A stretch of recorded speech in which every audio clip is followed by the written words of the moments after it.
अस्सलाम वालेकुम students, heat and thermodynamics का आज हमारा लेक्चर नंबर 18 है जिसमें हम डिस्कस करेंगे what is Pelletier effect. And इसके साथ ये हमारा लास्ट लेक्चर भी है इस कोर्स का, तो इसलिए हम इसमें सारे कोर्स को एक दफ़ा समराइज़ करेंगे जो अभी तक हमने पढ़ा। ठीक है, अब सबसे पहले हम देख लेते हैं कि पेलेटियर इफेक्ट क्या है। पेलेटियर इफेक्ट जो है ये बेसिकली 1834 में जीन चार्ल्स ने जो है फर्स्ट टाइम इसको प्रेजेंट किया था, और जीन चार्ल्स पेल्टर के नेम पे ही इसका नाम जो है वो पेलेटियर इफेक्ट रख दिया गया। हमने पहले बहुत सारे थर्मोडायनामिक रिलेशंस देखे, थर्मोडायनामिक इफेक्ट्स देखे हैं। तो बेसिकल जो थर्मोडायनामिक इफेक्ट्स हैं उनमें से ही एक इफेक्ट जो है वो पेलेटियर इफेक्ट है। ठीक है, तो थर्मोडायनामिक इफेक्ट कौन कौन से थे जो अभी तक हमने डिस्कस किए हैं, उनमें से फर्स्ट इफेक्ट जो था जो हमने डिस्कस किया वो था जॉल थॉमसन इफेक्ट, जिसको हम थॉमसन इफेक्ट भी लिख सकते हैं। दूसरा जो हमने डिस्कस किया वो था सीबैक इफेक्ट, जो हमने प्रीवियस लेक्चर में देखा था। ठीक है, third one is Pelletier effect जो हम अभी डिस्कस करने जा रहे हैं।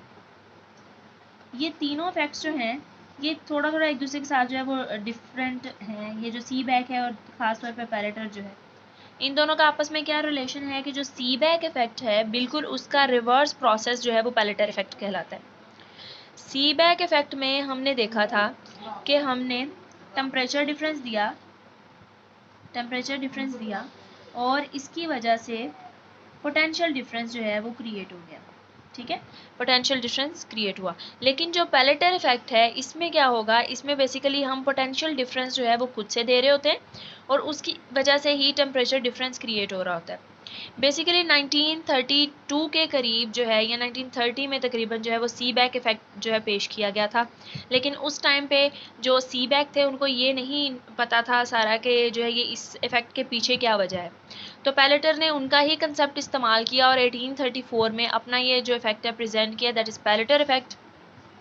लेकिन जब उन्होंने ये इफ़ेक्ट प्रेजेंट किया, यानी अपने ये जो इस इफ़ेक्ट को एक्सप्लेन किया, तब तक उन्होंने जो है इसकी कोई एप्लीकेशन काफ़ी टाइम तक, तकरीबन 100 ईयर्स तक जो है वो इसकी एप्लीकेशन कोई नहीं थी। ठीक है, यानी इसको एक फिज़िक्स की लेबॉर्ट्री में एक्सपेरिमेंट के हद तक रखा जाता था।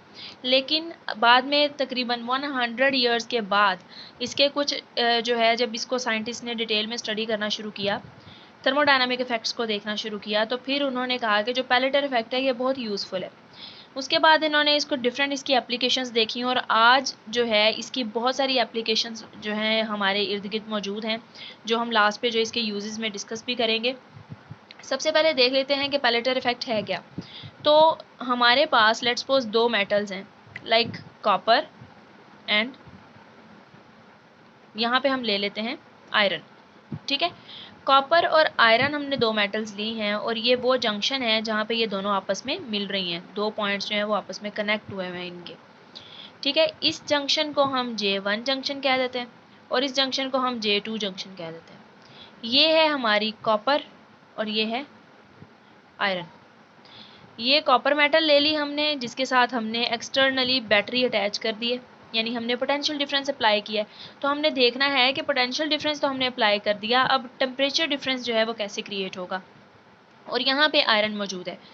अब जैसा कि आप लोग को पता है कि जब भी हम दो मेटल्स लेते हैं, मेटल कोई भी हो उसमें फ्री इलेक्ट्रॉन्स मौजूद होते हैं जो कि इंसुलेटर्स या कंडक्टर्स या जो सेमीकंडक्टर्स हैं उनमें डिफ्रेंशिएट करते हैं। यहाँ पे जो है हम ले लेते हैं कॉपर और ये है आयरन। कॉपर और आयरन में अब जो कॉपर होता है इसमें ज़्यादा एम्प्टी स्पेसिस होती हैं as compare to free electrons होते हैं एज़ कम्पेयर टू आयरन। तो इसका मतलब है कि आयरन जो है वो मज़ीद इलेक्ट्रॉन जो है इसको दे सकता है कॉपर को। अब यहाँ पे कॉपर में जब इलेक्ट्रॉन मिले और आयरन ने इलेक्ट्रॉन दिए तो आयरन जो है वो पॉजिटिवली चार्ज हो जाएगा और जो कॉपर है वो नेगेटिवली चार्ज हो जाएगा। इसका मतलब हम कह सकते हैं ये पॉजिटिवली चार्ज होगा और ये जो है वो हमारा नेगेटिवली चार्ज होगा। अब अगर करंट की बात करें तो करंट जो है वो इसमें एक current positive to negative, high potential से लोअर पोटेंशियल की तरफ एक करंट ने फ्लो करना है, जो कि जिसकी डायरेक्शन जो है वो कुछ इस तरह से होगी, पॉजिटिव से नेगेटिव की तरफ। और यहाँ पे भी आप देख रहे हैं पॉजिटिव से नेगेटिव की तरफ। तो देखें यहाँ पे होगा क्या, जब भी हम इस तरह से कोई भी ले रहे होते हैं, कोई भी दो मेटल्स जो हैं उनको आपस में कनेक्ट करें और एक्सटर्नली जो है वो बैटरी प्रोवाइड कर दें उसको, तो पोटेंशियल डिफरेंस अप्लाई करें तो देन क्या होता है कि यही वाले जो जंक्शंस हैं जहाँ पे वो आपस में मीट हो रहे होते हैं, मिल रहे होते हैं, वहाँ पे क्या होता है उसमें जो फर्स्ट जंक्शन होता है ना वो ठंडा हो जाता है और नेक्स्ट वाला जो है जो उससे अगला आ रहा होता है सक्सेसिव वो हमारा गर्म हो जाता है। यानी ये बैटरी के बिल्कुल पहले वाला टर्मिनल जो है ये ठंडा हो जाएगा, ठीक है, और ये वाला जो जंक्शन है ये हमारा गर्म हो जाएगा। इसकी क्या वजह है? बेसिकली ये सारा काम हो रहा होता है टेम्परेचर ग्रेडियंट की वजह से, ठीक है। तो टेम्परेचर ग्रेडियंट की वजह से ही यहाँ पे जो फ्री इलेक्ट्रॉन्स हैं वो या तो हीट को एनर्जी को इसके इलेक्ट्रॉन्स जो हैं ये एनर्जी क्या करेंगे एब्जॉर्ब कर लेंगे, ठीक है, और कुछ इलेक्ट्रॉन्स जो हैं वो एनर्जी को इमिट करने की एबिलिटी रख रहे होंगे। यानी कि कुछ इलेक्ट्रॉन्स में ये टेंडेंसी पाई जाएगी कि वो जो है या तो इलेक्ट्रॉन्स जो हैं वो ले लें, यानी एटम्स में ये टेंडेंसी पाई जाएगी कि या वो इलेक्ट्रॉन्स एब्जॉर्ब कर लें, एनर्जी एब्जॉर्ब कर लें, या फिर एनर्जी को इमिट आउट करें। तो एनर्जी के एब्जॉर्ब या इमिट आउट करने से एक हिस्सा जो है जंक्शन जो होगा वो ठंडा हो जाएगा और उससे अगला जो है वो गर्म हो जाएगा। ये याद रखना है कि बैटरी का जो टर्मिनल होगा पॉजिटिव टर्मिनल, जब करंट ने फ्लो करने लगना है तो सबसे पहले वाला जो जंक्शन होगा वो ठंडा होगा और नेक्स्ट वाला जो है वो गर्म होगा।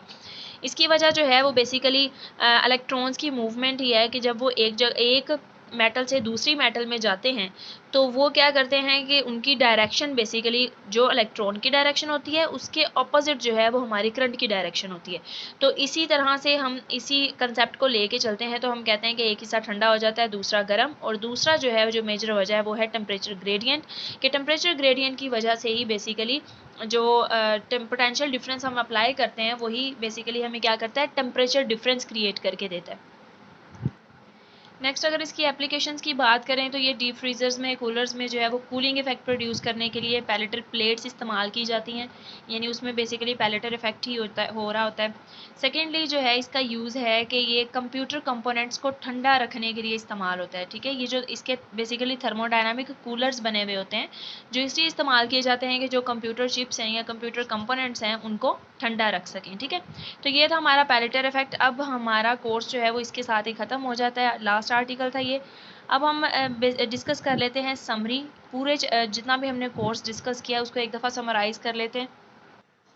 जी, तो समरी ऑफ कोर्स जो है वो हम डिस्कस कर लेते हैं कि हमने अभी तक क्या कुछ पढ़ा है। सबसे पहले जो हमारी आउटलाइन थी work done on an ideal gas, इसमें हमने सारा डिस्कस किया। सबसे पहले हमने हीट एंड थर्मोडायनामिक्स का जो इंट्रोडक्शन है वो लिया। उसके बाद macroscopic parameters of an ideal gas को डिस्कस किया, आइडियल गैस लॉ देखा, एंड काइनेटिक इंटरमॉलिक्यूलर थ्योरी जो है वो हमने देखी थी, kinetic theory of gases.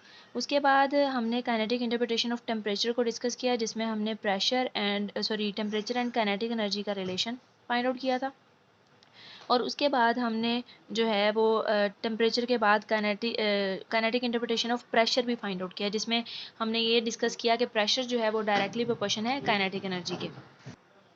Work done on an ideal gas में हमने जो चीज़ें फाइंड की थी, हमने बेसिकली वर्क डन जो है वो डिफरेंट प्रोसेस के दौरान फाइंड किया था। जैसे आइसोथर्मल प्रोसेस में वर्क डन था, आइसोबैरिक प्रोसेस में था, एंड आइसोकोरिक प्रोसेस में था। उसके बाद हमने थर्मल आइसोलेशन के दौरान भी वर्क डन जो है वो फाइंड आउट किया। इसके बाद नेक्स्ट आ जाते हैं जी internal energy of an ideal gas पे। तो internal energy of an ideal gas में हमने सबसे पहले इंटरनल एनर्जी को डिस्कस किया कि वो क्या होती है। उसके बाद internal energy one molecule of gas के लिए डिस्कस की। उसके बाद जो है वो जो हमने डायटोमिक लिया था उसके लिए डिस्कस की, डायटोमिक गैस के लिए, और इस तरह से हमने पॉलीएटॉमिक गैस के लिए भी डिस्कस की। नेक्स्ट है हमारा statistical distribution and mean free values. इसमें हमने स्टेटिस्टिकल डिस्ट्रीब्यूशन को डिस्कस किया था जिसमें एवरेज और मीन वैल्यूज़ हमने ली थी स्पीड की, ठीक है। उसके बाद हमने मीन फ्री पाथ लेमडा जो है वो फाइंड किया, उसकी क्या क्या डिपेंडेंसी है, वो क्या उसकी डेरिवेशन क्या है, हम उसको किस तरह से फाइंड कर सकते हैं, और वहाँ से हम एवरेज स्पीड और एवरेज रिलेटिव स्पीड जो है वो किस तरह से फाइंड कर सकते हैं, ये सारा हमने उसमें डिस्कस किया था। उसके बाद हमने मैक्सवेल डिस्ट्रीब्यूशन ऑफ वेलोसिटीज़ को भी डिस्कस किया था कि वेलोसिटीज़ जो हैं वो किस तरह से डिस्ट्रीब्यूट हुई होंगी, जिसके लिए पहले हमने कुछ एजम्पशंस ली थी, पोस्टुलेट्स डिस्कस किए थे। देन जो है वो हमने फाइंड आउट किया था रिलेशन, उसमें जो दो कांस्टेंट आ रहे थे ए और बी, उनकी वैल्यूज़ हमने फाइंड की थी, ठीक है। और इसकी मदद से हमने जो कंप्लीट जो है वो मैक्सवेल जो डिस्ट्रीब्यूशन ऑफ वेलोसिटी है वो फाइंड कर ली थी। उसके बाद हमने डिस्कस किया था जी मैक्सवेल जो है ये रिलेशन फाइंड आउट करने के बाद हमने प्रोबेबल एनर्जीज फाइंड की थी, यानी कि मैक्सवेल डिस्ट्रीब्यूशन ऑफ वेलोसिटी के बाद मैक्सवेल डिस्ट्रीब्यूशन ऑफ एनर्जी थी, वो भी हमने डिस्कस कर लिया था, एनर्जी की डिस्ट्रीब्यूशन किस तरह से होगी।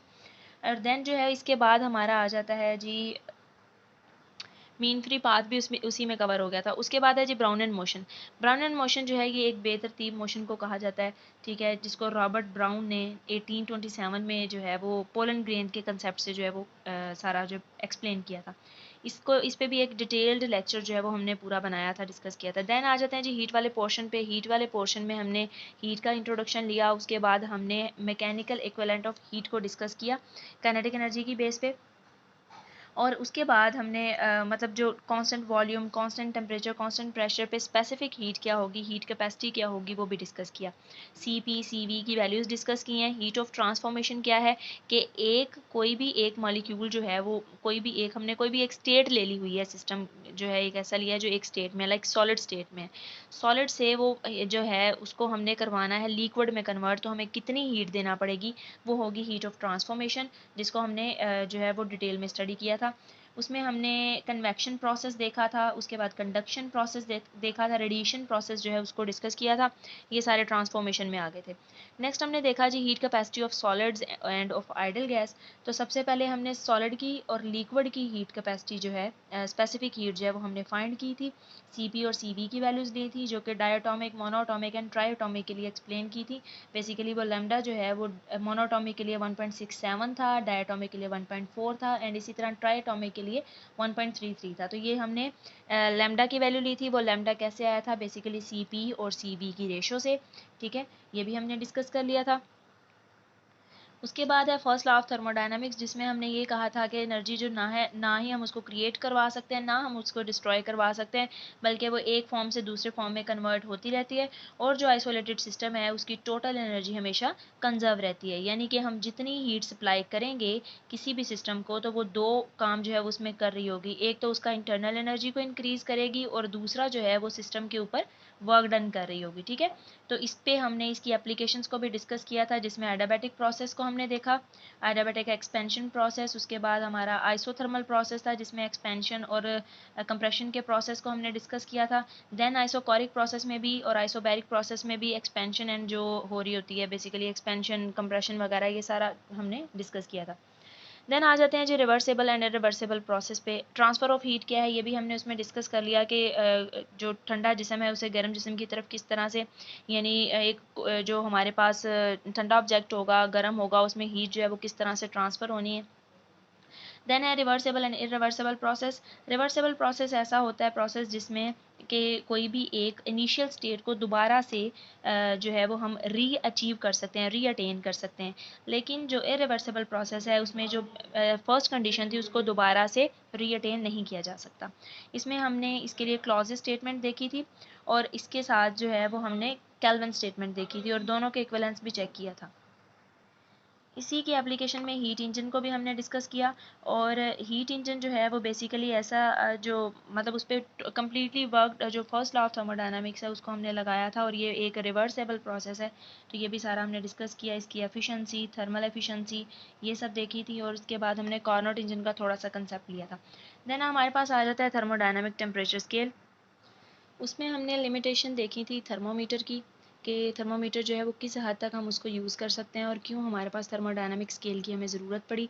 जिसमें ट्रिपल पॉइंट ऑफ वाटर का हमने डिस्कस किया, जो कि इक्वल था 273.16 केल्विन के, या 0.16 सेल्सियस के, ठीक है। तो ये जो है इसको हमने उसमें डिस्कस किया था। उसकी फार्मूलेशन भी हमने की थी कि टी की वैल्यू जो है वो 273.16 इंटू Q/Q3 आ रही थी।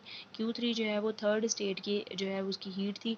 ये सारा हमने डिस्कस किया। देन हमने एंट्रोपी को डिस्कस किया था डिटेल में, जिसमें हमने उसका सेकंड लॉ के अकॉर्डिंग जो है वो उसकी एक्सप्लेनेशन देखी थी। और ये जो एंट्रोपी है इसको रिवर्सेबल एंड इरिवर्सेबल प्रोसेस में भी सेपरेटली उनके लिए हमने जो थे प्रूफ भी किए थे, और इसके अलावा जो उनके लिए एक्सप्रेशन डेवलप करवाए थे।